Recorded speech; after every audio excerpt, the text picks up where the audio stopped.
Hi viewers, Vizag vision channel ని subscribe చేసుకోండి. మా ఛానల్ అందిస్తున్న జాతీయ అంతర్జాతీయ స్థాయి వార్తా విశేషాలు నోటిఫికేషన్స్ కోసం ఇక్కడ కనిపిస్తున్న బెల్ ఐకాన్ ని క్లిక్ చేయండి.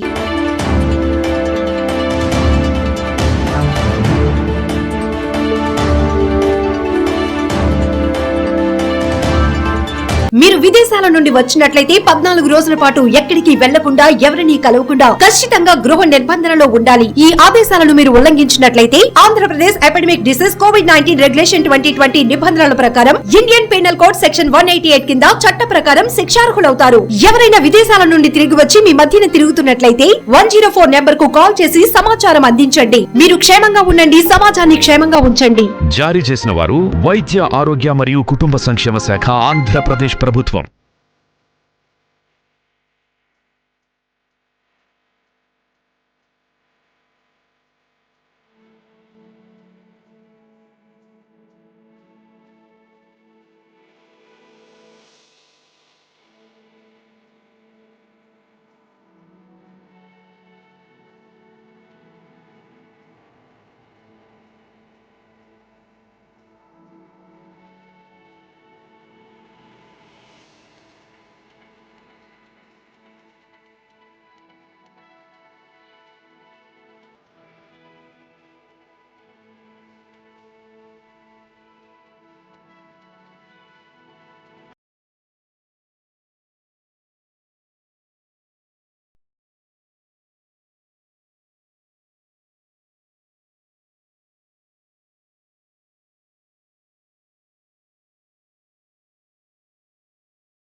ఇక్కడ విశాఖపట్నంలో ఎక్కువగా చేయాలనని అన్న బొత్స సత్యనారాయణ గారు అనుమతిస్తే విజయనగరంలో కూడా ఏదైనా ఒక చిన్న కార్యక్రమం, అదే రకంగా శ్రీకాకుళంలో ఒక చిన్న కార్యక్రమం, పెద్ద ఎత్తున భారీ ఎత్తున చేయలేకపోవచ్చు, కానీ ఆర్థిక వనరులు లేవు కాబట్టి ఇదే రకమైనటువంటి కార్యక్రమం అన్నగారి చేతుల మీదుగా విజయనగరంలోనూ అలాగే శ్రీకాకుళంలో కూడా నడిపించడం జరుగుతుంది. అన్నగారు చెప్పినట్టుగా ఇప్పుడు ఒక సూచన ఇచ్చారు. కానిస్టేబుల్స్కి, హోంగార్డ్స్కి కూడా ఇదే రకమైనటువంటి సహాయం అందించాల్సిందిగా తప్పకుండా అన్నగారు చెప్పినటువంటి సలహాను పాటిస్తామని నేను సభాముఖంగా తెలియజేసుకుంటా ఉన్నా. ఈ ట్రస్ట్కి సంబంధించి మనం ఈ యొక్క కార్యక్రమం ఇప్పుడు 7,500 మందికి శానిటరీ వర్కర్స్కి ఈ యొక్క గ్రాసరీస్ కానీ ఇవన్నీ కూడా అందించడం జరుగుతుంది. ఇక వాలంటీర్స్ అందరికీ ఇలాగనే మన విశాఖపట్నంలో ఉన్నటువంటి వాలంటీర్స్కి, సెక్రటేరియట్ స్టాఫ్కి మాస్క్స్, గ్లోవ్స్, హ్యాండ్ గ్లోవ్స్ ఇంచుమించుగా 15,000 మెంబర్స్ వీళ్ళందరికీ కూడా శానిటైజర్స్ కూడా ఇవ్వడం జరుగుతుంది. అలాగే బయట నుంచి ఇతర రాష్ట్రాల నుంచి ఇక్కడికి వచ్చి ఇక్కడ ఇరుక్కుపోయి మళ్ళీ తిరిగి వాళ్ళ నేటివ్ ప్లేస్కి వెళ్ళలేనటువంటి వర్కర్స్ ఎవరైతే ఉన్నారో వాళ్ళందరికీ కూడా భోజన సదుపాయం కల్పిస్తామని నేను ఈ యొక్క ట్రస్ట్ తరఫున చెప్తా ఉన్నాను. అలాగే పోలీస్ డిపార్ట్మెంట్, 3 డిపార్ట్మెంట్స్ అంటే డాక్టర్స్ కానీ, శానిటరీ వర్కర్స్ కానీ, పోలీస్ డిపార్ట్మెంట్ కానీ వారి ప్రాణాలను కూడా లెక్క చేయకుండా ఈ యొక్క వ్యాధి ఎంత ప్రాణాంతకమైందన్నటువంటి విషయం మీ అందరికీ కూడా తెలుసు.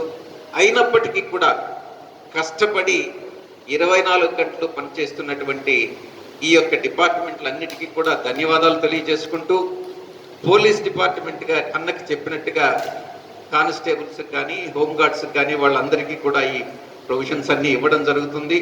అలాగే పోలీస్ డిపార్ట్మెంట్కి మాస్క్స్ కూడా, ఎందుకనంటే కమిషనర్ ఆఫ్ పోలీస్ గారు, రంగారెడ్డి గారు, టీసీపీ గారు ఇద్దరు కూడా మాస్క్ అవసరాలు చాలా ఉన్నాయి, శానిటైజర్స్ అవసరం చాలా ఉంది అని అన్నటువంటి విషయం తెలియజేయడం జరిగింది.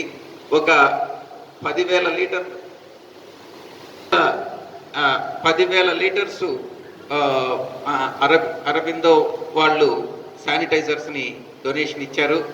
ఒక 2000 లీటర్స్ వసుధా ఫార్మా వాళ్ళు ఇచ్చారు.